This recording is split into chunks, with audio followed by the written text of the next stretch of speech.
The Kings snapped their 4-game losing streak against the Atlanta Hawks, led by the Black Falcon, Kaká. Harrison Barnes with 32 points, great game from HB, and also big contributions from the bench. Really just balanced scoring all around other than Harrison Barnes. The next leading scorer for the Kings was Domantas Sabonis with 14 points. The Kings desperately needed this win before they go out on their big road trip. They just needed to restore some good vibes after the vibes were very down during the 4-game road trip. Obviously, some really bad losses, especially bad losses in the clutch, kind of choking. And so that's what made this game a little nerve-wracking. It's the fourth quarter and the Hawks cut it to, what was it, 10? Or did they cut it to 8 at one point, I think? Definitely it got me very nervous. I mean, I'm nervous anyways during those moments, but especially coming on the backs of the Suns game for the most part. But the Kings were actually able to close this game out in large part due to their free throw shooting, which was nice to see, and that's the big difference between this game and those other games. 24 for 27 from the free throw line. You had Barnes going 8 for 8. Him getting to the free throw line is huge because he is a good free throw shooter. And I think a big problem with the Kings free throw shooting for the whole season and why the percentages are so low is because it's Fox and Sabonis, who are both having horrible years from the stripe. But even normally, they're not the best free throw shooters. And so they're the ones taking a lot of the free throws. Barnes isn't taking as many this year. And so that leads to the free throw percentages being lower. But in this one, he was getting to the line. He was very aggressive in all facets of the game. You had him going 8 for 8, Sabonis 6 for 6, Monk 5 for 5 after he'd been shooting horribly from the free throw line. The only misses came from JaVale, Fox missed one, and Keegan missed one. But the free throws were absolutely key to closing this game out because the Kings got in the penalty pretty early in the fourth and they just kept going to the free throw line and they were knocking him down. I think in the fourth, the only missed free throw, at least late, and I think it was the only missed free throw in the entire fourth quarter, was Fox missing one. And his free throws still don't look great. And his jump shot as a whole looked really bad this game. But other guys were able to pick him up. And looking at the box score, I mean, it was pretty wild, especially at halftime where no one else outside of Harrison Barnes had more than 5 points.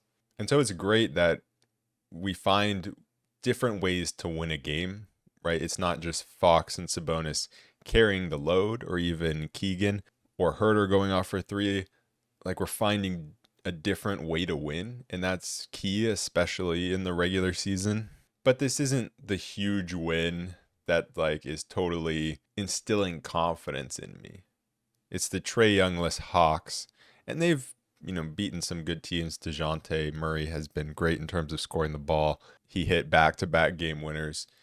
They're a team that can definitely win games even without Trae Young. But I think the Kings won this.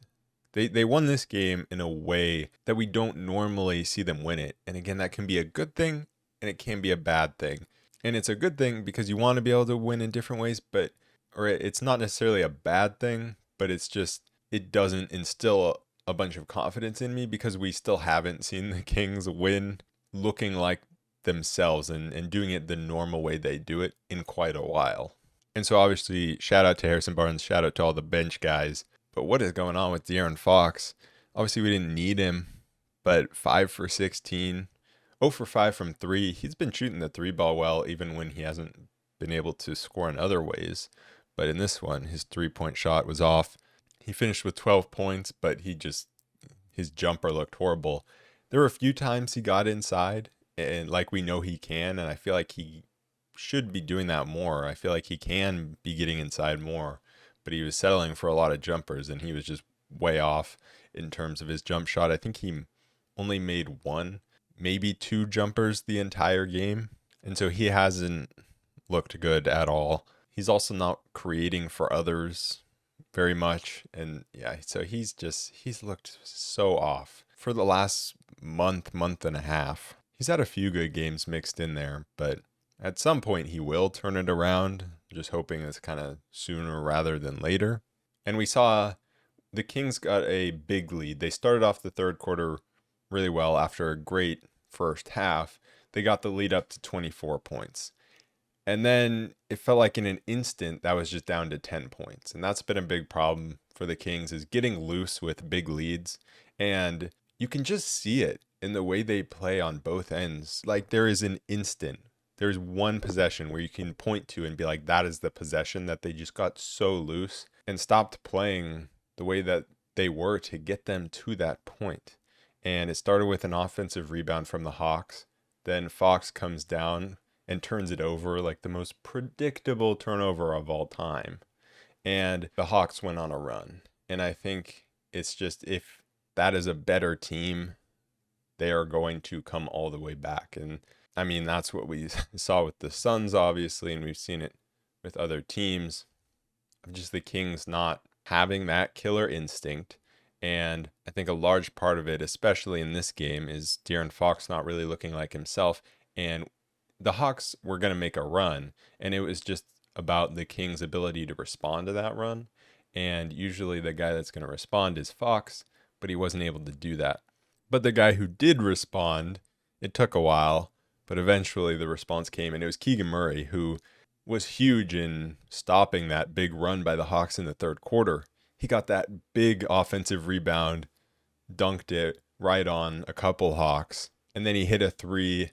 Then he got inside, drew a foul. And so when De'Aaron Fox or others, Malik Monk, Domantas Sabonis, when they couldn't stop the run, he was able to step in and stop the bleeding.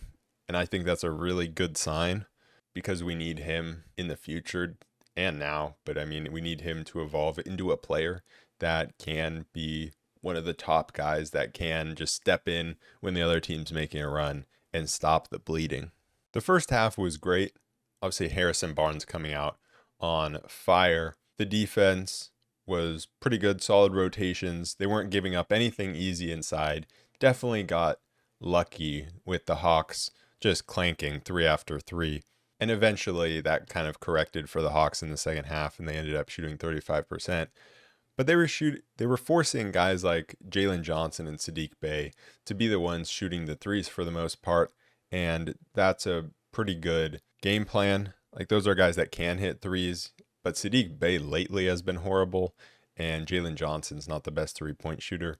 And so I'd much rather the Kings not allow anything easy inside and maybe give up some open looks, but try to get out to them. Obviously try to rotate, but don't give up anything easy inside, even if maybe you're giving up some open looks. I'd much rather have it that way than have it be just everything easy inside. The Atlanta Hawks bench is horrible. I mean, you just look at it. Onyeka Okongwu, obviously good, but then you have Patty Mills, Garrison Matthews, Gary Bird, who can light it up at times. And then they were running out Trent Forrest in this one. Normally they would have Bogdanovich coming off the bench, which that makes their bench a lot more dangerous. But with Trae Young out, they weren't able to do that. And so the Kings took advantage of that big discrepancy in benches. And that was a huge reason the Kings won this game. It was not too long ago, just a couple games ago, when Mike Brown said that he felt good with his rotation, and he said it wasn't impossible for changes to happen, but at this point is unlikely.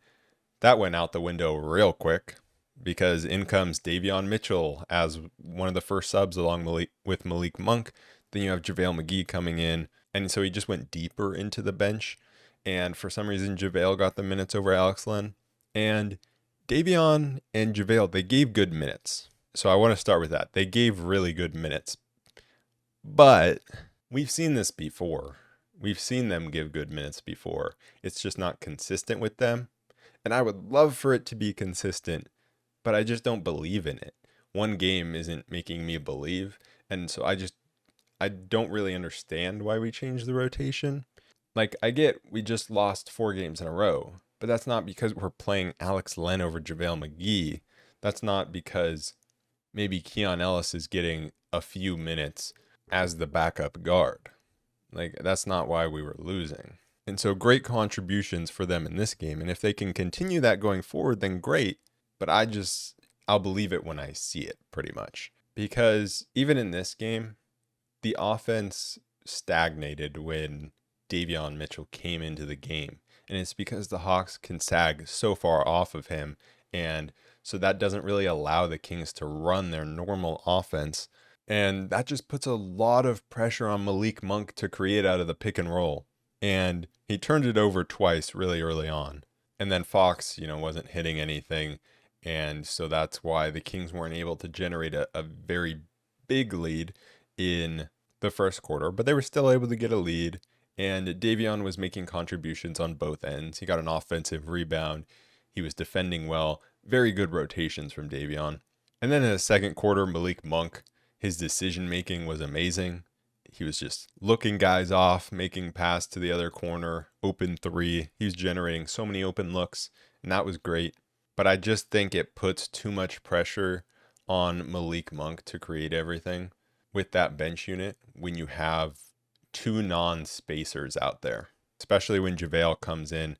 You had JaVale come in. He tried to be a spacer. Fox had Patty Mills in the post, and Fox sees they're going to come to double, and JaVale's spacing out at the three-point line. He gives it to him. JaVale shoots.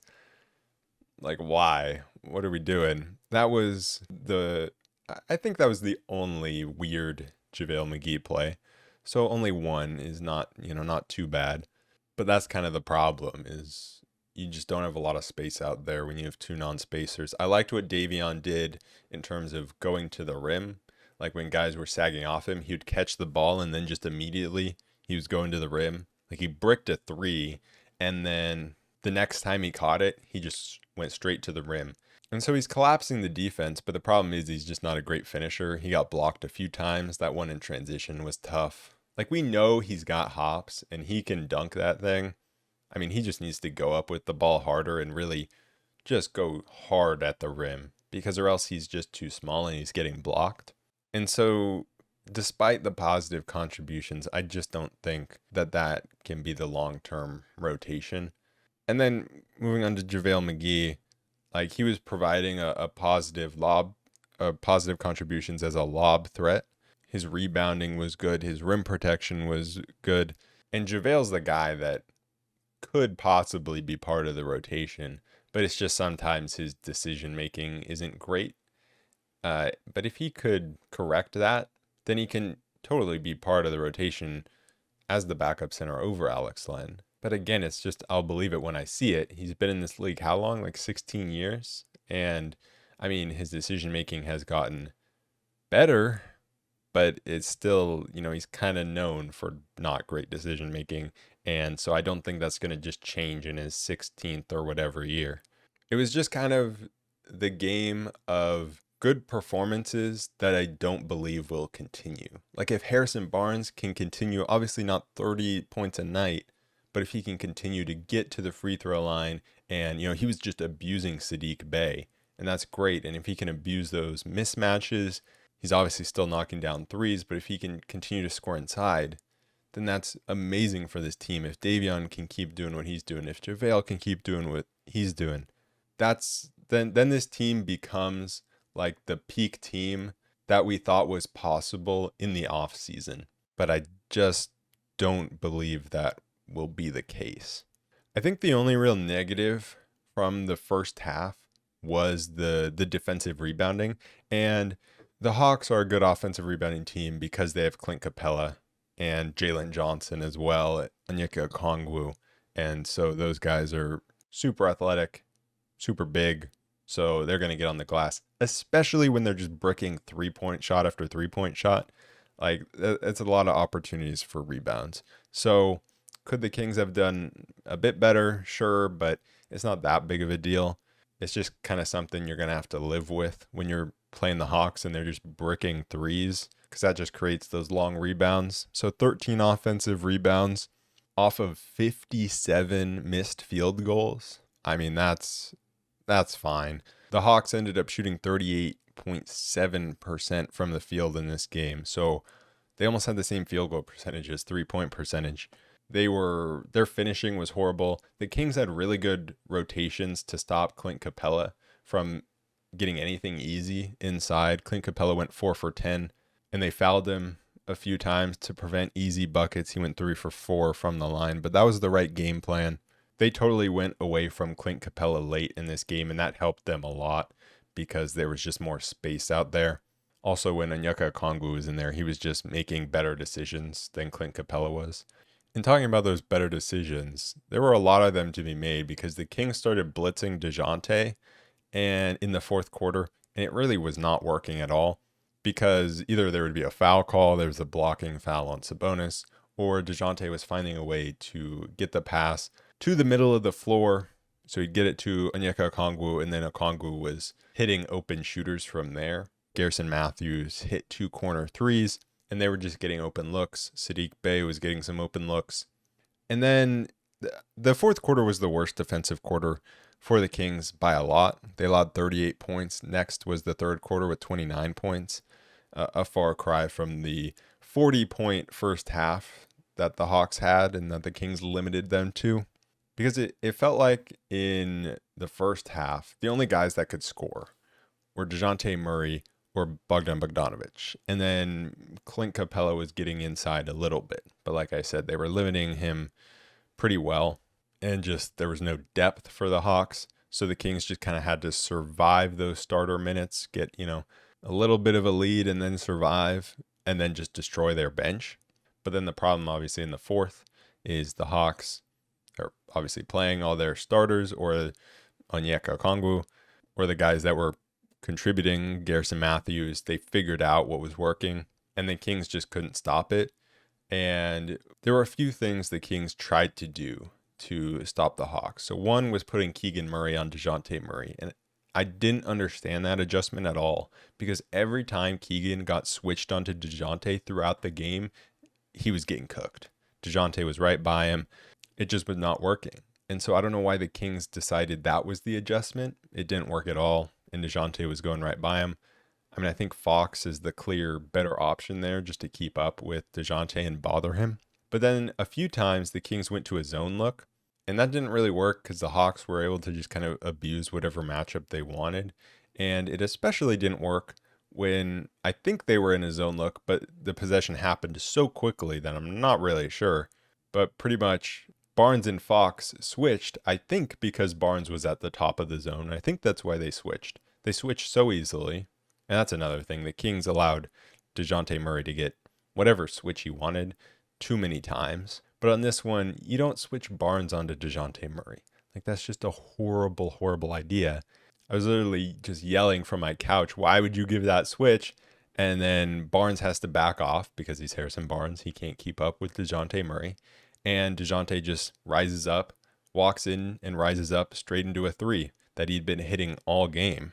And so that was definitely frustrating. Just, we were through so many different looks and just, I thought it was bad game planning there because everyone knows DeJounte, he wants to rise up into that top of the arc 3-pointer. And the Kings were just kind of giving it to him there. But the Hawks definitely, they heated up in that fourth quarter. And there were some tough shots, like Bogey hit a couple tough shots and DeJounte hit a couple tough shots. And so it definitely, part of it comes down to just the luck of shooting. I didn't think the Kings played perfect defense in the first half, but they still only allowed them to score 40 points. And that's also just part of the luck of shooting. But the Kings had obviously a big enough lead up to that point that they were able to still win the game and still win it pretty comfortably. And it just, again, came down to hitting free throws. You hit free throws, you're going to keep enough of a lead. And they did that. Also, we saw that big hook from Sabonis, that like long range hook. That was great. And I want to see him do that more in the fourth quarter. Maybe not necessarily like that kind of hook. I mean, he can make it, so why not? But just him looking to score more in the fourth quarter. And I'm not talking about just trying to get the ball to him when he has a mismatch, because the Kings try to do that a lot and it just totally stagnates the offense. But get him the ball in certain places within the offense. And they do get him the ball, but then he just doesn't look to attack in the fourth quarter as much as I think he should. He's always looking to facilitate. And obviously, we want him to be the facilitator, but I just think sometimes he needs to be more aggressive in the fourth quarter. And he was drawing fouls, and he was hitting his free throws, so that was big in the fourth. Sabonis had 14 points, 21 rebounds, and 6 assists.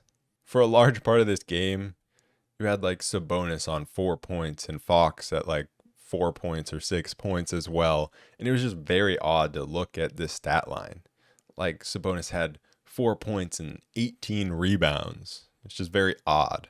But Harrison Barnes was just carrying that starting unit, and then the bench would just continuously demolish the Hawks bench unit. We saw the same thing in the third quarter where, like I said, the Hawks went on that big run. And you don't want to see just a 24-point lead become a 10-point lead in an instant. In the NBA, sometimes it can happen, obviously, but it happens way too much to the Kings. So obviously you don't want that. But then Keegan with those big plays to stop the bleeding, the Kings kept it double digits, and that's exactly what they needed to do, because then they were able to get even a bit higher of a lead against that bench unit. Keegan Murray, I thought he had a solid game, even though he only went 2 for 7 from 3, 13 points. He could not defend DeJounte Murray, but that's really the only negative part of his performance. Kevin Huerter struggled with foul trouble. He even had the one foul called on him that got reversed because of the challenge. Shout out Mike Brown for actually successfully using a challenge. I thought Mike Brown also should have challenged on the DeJounte Murray 4-point play, because DeJounte clearly kicked out. And so I don't know how that was a foul on Sasha. DeJounte kicked out. Should have been an offensive foul. I didn't understand that. But Mike Brown, successful challenge, great stuff. But back to Kevin Huerter. The Hawks were definitely bothering him. Like, they were really trying to get into him and stop him from getting the ball. But I thought he looked really confident, especially early on. And he was doing it from everywhere on the court, both from 3-point range, and he was getting inside and making good decisions. And I thought he was solid defensively, but he was just picking up those fouls. And so that limited his game, but it was still an efficient night for him. 8 points on 3 for 6 shooting, 2 for 5 from deep, 3 assists. He doesn't need to go off every night, but he just needs to not look terrible every night. And so, he had his career high against Indiana. Now he comes into this one, only 8 points, but he was fine. And so fine is a lot better than terrible. So we will take it. Trey Lyles, really solid game, hit 2 threes, which was nice to see because he'd been struggling from deep. Also took a charge that went uncalled, got postered by Okongwu. Very clear charge. And then JaVale McGee goes down the other end, big dunk, gets called for a technical for swinging on the rim. Like, come on, really? Just those 2 plays in a row really pissed me off. Because I'm like, you miss a clear charge, and then you call a technical for swinging on the rim. Like, stop hating fun. Like, they're hating fun by calling that technical. I guess they're all for fun on the other end, though, because they're not calling the charge. It's just like, it should be the other way around. The actual basketball play, that's a charge. That should be called. But just the fun part where JaVale McGee's dunking and then hyping up the crowd, like, that's good for basketball. What are we doing? Sasha came in, only played 6 minutes. He twisted his ankle, landing on, I think it was DeJounte Murray. And so that wasn't great, but he was available to return. I don't think he ever did after that moment. But he gave really solid contributions, hitting 2 for 3 from deep, got a putback. He scored 5 straight points at one point with the 3, and then with the putback. He's the one who fouled DeJounte Murray on the 4-point play. Again, don't think that was his fault, but solid contributions in limited time for him. I don't think I mentioned, but Keegan Murray took a charge. That's always cool. And then the last guy that I haven't really talked about is Malik Monk, other than that he went 5 for 5 from the free throw line. That was great. Or actually, I did talk about Monk. I talked about his good decision-making offensively. And he had 8 assists. It says only 1 turnover, so I'm guessing they gave the other turnover to Domas. Domas had 4 turnovers. I would switch things around and give one of Sabonis' turnovers to Monk. It wasn't a good pass in the lane. But after those first 2 turnovers, he straightened things up, and he wasn't chucking threes like he normally does. And he's been very efficient this season, so it's usually fine when he's chucking threes. But he went 0 for 1 from 3, but he wasn't scoring a lot. Like, he had 13 points, but on only 6 shots. He was very much in facilitating mode. There were points where the Hawks went to a zone, And I thought the Kings actually did a pretty good job against it. Like they were getting good looks and they were just missing them. And so if you look at the numbers, like if you look at the results against the zone, I don't think it looks great. I don't have those numbers, but if I were to guess, I'm guessing it doesn't look great, but I thought we were getting pretty good looks. The Kings missed a lot of layups. Harrison Barnes, who was on fire, missed like 3 layups. Sabonis missed a few, or at least one really good look. I think he missed 2. But I thought overall the Kings did a good job of being aggressive and attacking the rim. And they never settled for many 3-point shots. Like maybe some Trey Lyles shots were kind of settles, and some Fox 3-pointers were kind of settling. But other than that, like Trey Lyles, he just does that thing where when he catches it, it's going up. Like you can clearly see when he has just decided he's going to shoot, and it's normally on corner threes. And then he had that wing 3 where he like pump faked. DeJounte was closing out on him, and then he just went up with it anyways. And I was really surprised it went in, because normally when you get that pump fake and then shot, like I feel like guys normally don't make those. Overall, a very solid win. Like really good win where they had a big lead for most of it, and that's great. But now it's about repeating it. Can you continue to make free throws? And, in this upcoming road trip, I mean, everyone knows role players play better at home. So that means Stars got to step up. Fox has to get it going for us to win a lot of these games. It's a 7-game road trip. Like there are no top teams, but there are also like no bottom teams in this road trip. I mean, I guess the Grizzlies are the only one, and maybe the Bulls, but I feel like there are a lot of just middle of the pack teams. You start with Golden State, Mavs, Grizzlies, Heat, Pacers, Bulls, Cavs. So I feel like all of them are winnable, but pretty much all of them are also losable. And again, maybe the only one that I'm going into saying we got to win that game is probably the Grizzlies game. I think the goal on the road is you go 500 or a little over 500. So on a 7-game road trip, you hope to go 4-3. And anything better than that is great. And anything worse than that, I mean, if you go 3-4, it's definitely not the end of the world.